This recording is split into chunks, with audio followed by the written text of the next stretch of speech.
ఏమన్నా రావాలి విప్లవకారుణ్ణి. మీకు గుర్తుందో లేదో చిరంజీవి గారు చెప్పాడు ఒక సందర్భంలో, అసలు మా వాడు అడవులకు వెళ్ళిపోతాడని భయపడ్డామండి, అంత విప్లవకారుడిగా బయలుదేరాడు, ఏదో చివరికి సినిమాల్లోకి వచ్చి అయ్యాడు అనేటువంటి పద్ధతుల్లో మాట్లాడారు. నాకు అర్థం కానటువంటి అంశం ఏంటంటే, నాకే కాదు ఎవరికీ అర్థం కానటువంటి పరిస్థితి, ఇవాళ అనేకమైన హామీలు ఇచ్చినటువంటి ప్రభుత్వం మీ కూటమి ప్రభుత్వం.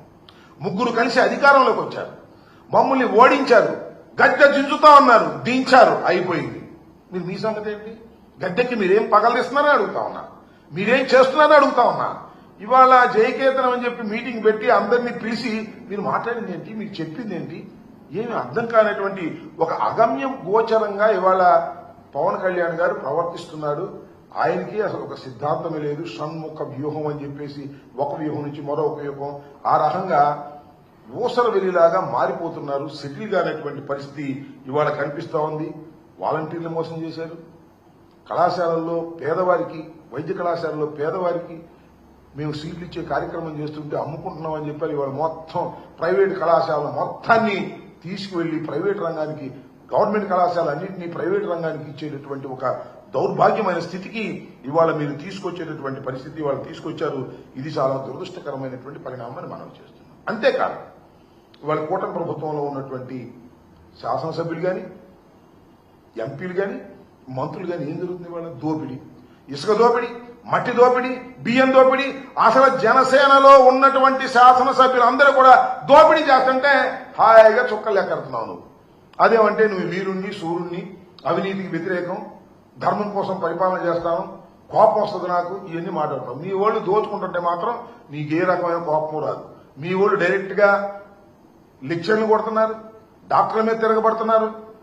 అసలు నీకు అతి ప్రియమైనటువంటి మంత్రి గారు ఉన్నాడు, ఆయన కలెక్షనే పనిగా బియ్యం, రైసు, విజిలెన్సు, దాడులు, సీజు, మళ్ళా ఓపెను, డబ్బులు. ఈ మధ్య సీజ్ ది షిప్ అని సముద్రంలోకి వెళ్ళావు, మళ్ళీ తిరిగి వచ్చావు. అర్థం పర్థం లేని మాటలు మాట్లాడేటటువంటి పరిస్థితికి వల్ల మీరు దిగజారిపోయినటువంటి పరిస్థితులు ఉన్నాయి. అసలు మీ సిద్ధాంతం ఏంటో, మీ పరిస్థితి ఏంటో మీకే తెలియని పరిస్థితుల్లో మీరున్నారనేది ఇక్కడ నేను చాలా స్పష్టంగా చెప్పదలుచుకున్నాను. ఏది ఏమైనప్పటికీ కూడా ఒక పద్ధతి ప్రకారం ముందు వెళ్లవలసినటువంటి మీరు పద్ధతి తప్పి ఇష్టానుసారంగా వెళ్తున్నారు. ఒకసారేమో తెలుగుదేశానికి సపోర్ట్ చేస్తారు, ఒకసారేమో వ్యతిరేకించినట్టుగా నటిస్తారు.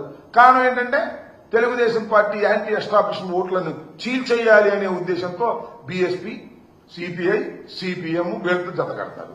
మనది అయిపోయిన తర్వాత మళ్ళా మన తెలుగుదేశం పార్టీతోనూ బీజేపీతోనూ జత కట్టేటటువంటి పరిస్థితులు, అవకాశవాద రాజకీయాలు మీరు చేస్తూ ఉత్తరాది అహంకారాన్ని ఎదుర్కొంటామని చెబుతూ దక్షిణాదికి ప్రతినిధిగా బయలుదేరి, నాకు తెలియగలుగుతానండి, మన పిఠాపురం కర్ణాటక నుంచి వచ్చారంట, తమిళనాడు నుంచి వచ్చారంట, మహారాష్ట్ర నుంచి వచ్చారంట, తెలంగాణ నుంచి వచ్చారంట, 4 భాషల్లో మాట్లాడేశాడు. 4 భాషల్లో మాట్లాడేసి నేను ఉత్తరాదికి వ్యతిరేకంగా, ఉత్తరాదికి అనుకూలంగా దక్షిణాది నాయకుడిని అని ఆయనే ప్రకటించుకునేటువంటి పరిస్థితిలో ఉన్నాడు. ఇది చాలా దురదృష్టకరమైనటువంటి పరిణామంతో పాటు మీకు గుర్తుందో లేదో, కుటుంబ రాజకీయాలేంటి, వారసత్వ రాజకీయాలేంటి, ప్రజల నుంచి పుట్టాలి నాయకులు అన్నాడు. నాకు అర్థం కాల, ఒకటి నుంచి ఒకటి పుట్టారని ఎవరు? అదేమంటే ప్రాణత్యాగం చేయడానికి నేను సిద్ధం అన్నాడు. ప్రాణత్యాగం చేయడానికి సిద్ధం అంటాడు, ఎమ్మెల్సీ సీటు ఖాళీ అయితే మాత్రం అన్నగించుకుంటాడు. ఏంది ఇలాంటి అవకాశవాద రాజకీయాలు చేస్తున్నటువంటి వ్యక్తి ఇవాళ పవన్ కళ్యాణ్ గారు పిఠాపురం సాక్షిగా ఇవన్నీ నిరూపణ అయినాయని కూడా ఈ సందర్భంగా నేను చెప్పదలుచుకున్నాను. ఇకపోతే ఇక వేదిక మీదండి చాలా మంది మాట్లాడారు. ముఖ్యంగా మా పార్టీ నుంచి వెళ్ళిన వాళ్ళు ఉన్నారు కొంతమంది. మా పార్టీలో ఉండి మా పార్టీ నుంచి బయటికి వెళ్లిన వాళ్ళు ఇక దీన్ని ఇష్టం వచ్చినట్టుగా ఉపయోగించుకునే కార్యక్రమం చేశారు. బాలినేని శ్రీనివాసరెడ్డి గారు, వాట్ ఈజ్ హిస్టరీ నాకు బాగా తెలుసు. నేను శాసనసభ్యుడు అయినప్పుడు ఆయన శాసనసభ్యుడు కాదు. సుబ్బారెడ్డి గారికి బంధువు. అందువల్ల వైఎస్ఆర్ కాంగ్రెస్ పార్టీలోనూ ప్రిఫరెన్స్ ఇస్తే రాజకీయాల్లోకి వచ్చి ఎదిగి పెద్దవాడై మొత్తం రాజకీయాలని చేసి ఇవాళ అలిగి వెళ్లి ఆయన దగ్గర చేరాడు. ఏంటి చేరావు, మాకేం అభ్యంతరం లేదు. రాజకీయం అధికారం కోసం పార్టీలు మారేవాళ్ళు 300 మంది చూసాం, దానిలో నువ్వు ఒకటివి. వాడు అంటాడైనా నా ఆస్తులన్నీ కూడా నాశనం చేసుకున్నాను, బోలెడు డబ్బులు తగలేసుకున్నాను, నా దగ్గర నుంచి జగన్మోహన్ రెడ్డి గారు దోపిడీ చేసి ఆస్తులు లాక్కున్నాడు అనేటువంటి మాట మాట్లాడుతున్నారు. అసలు సిగ్గేలా లేదన్నా. ఎక్కడ పోగొట్టుకున్నావు నీ ఆస్తులు? ఎక్కడ పోగొట్టుకున్నావు అక్కడ ఎదుక్కో, ఇక్కడ కాదు. ఎక్కడో పోగొట్టుకుంటావు నువ్వు, అక్కడ ఎదుక్కోవాలి. చాలా మంది చెప్తా ఉన్నారు ఎక్కడెక్కడ పోగొట్టుకున్నావో. అక్కడికి ఎదుక్కోవాల్సింది పోయి ఇవాళ పిఠాపురం సాక్షిగా నేను అన్ని నిజాలు చెప్తాను అని జగన్మోహన్ రెడ్డి గారి మీద అవాకులు చవాకులు పేలుతున్నారే, గుర్తుపెట్టుకోండి. దానివల్ల మీకేదో పెరుగుతుంది అనుకోకండి. దానివల్ల మీ క్యారెక్టర్ డౌన్ అవుతుంది. మీరే కాదు, సాయిరెడ్డి గారితో కూడా చెప్తున్నా. సాయిరెడ్డి గారు, శ్రీనివాసరెడ్డి గారు, మీ ఇద్దరికీ అన్యాయం జరిగింది వైఎస్ఆర్ కాంగ్రెస్ పార్టీలో. అంటే ఇంకేం చెప్పాలి నాకు అర్థం కాల. మీరేగా మొత్తం అంతా ఏలింది. జగన్మోహన్ రెడ్డి గారు ఆ చెవిలోను ఈ చెవిలోను చేరినటువంటి వ్యక్తులు మీరు ఇవాళ మీకు అన్యాయం జరిగిపోయిందనేటువంటి మాటలు మీరు మాట్లాడుతున్నారు జనసేన వేదిక మీద.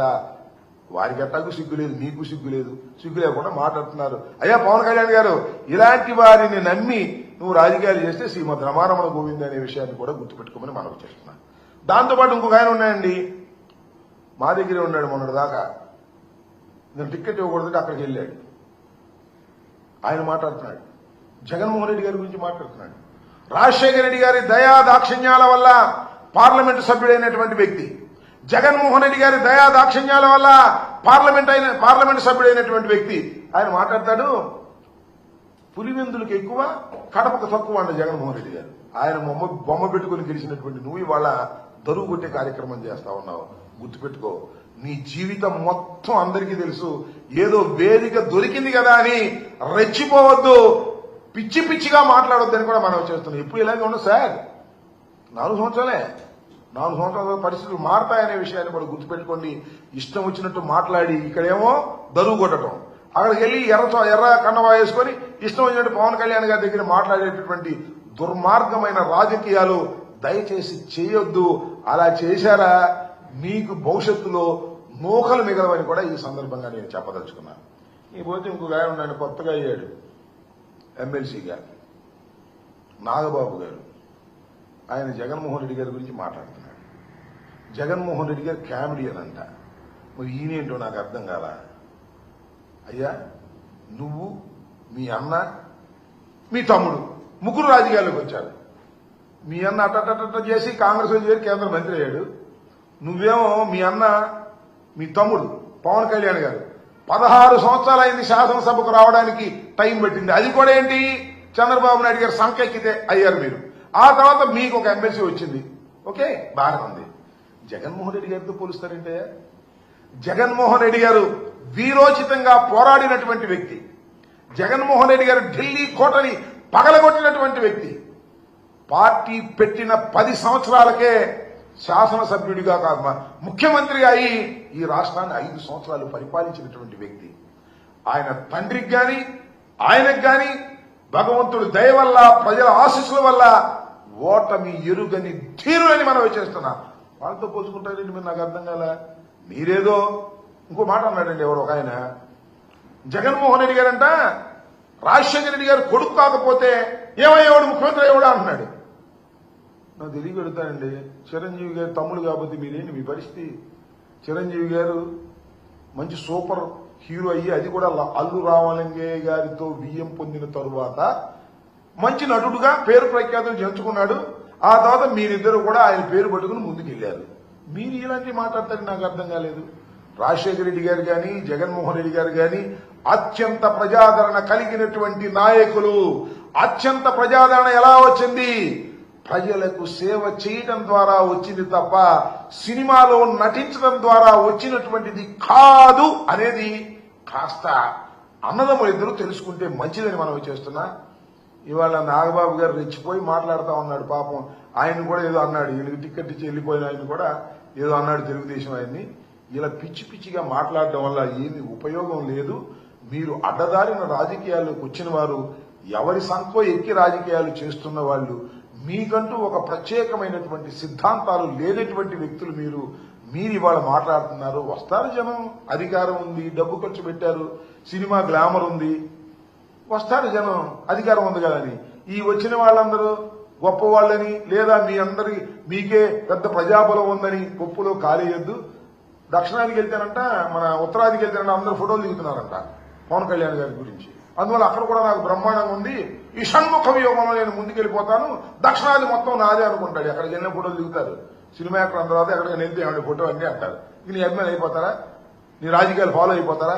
గుర్తుపెట్టుకోమని మనవి చేస్తున్నా. ఈ విధంగా పవన్ కళ్యాణ్ గారు జనసేన పార్టీ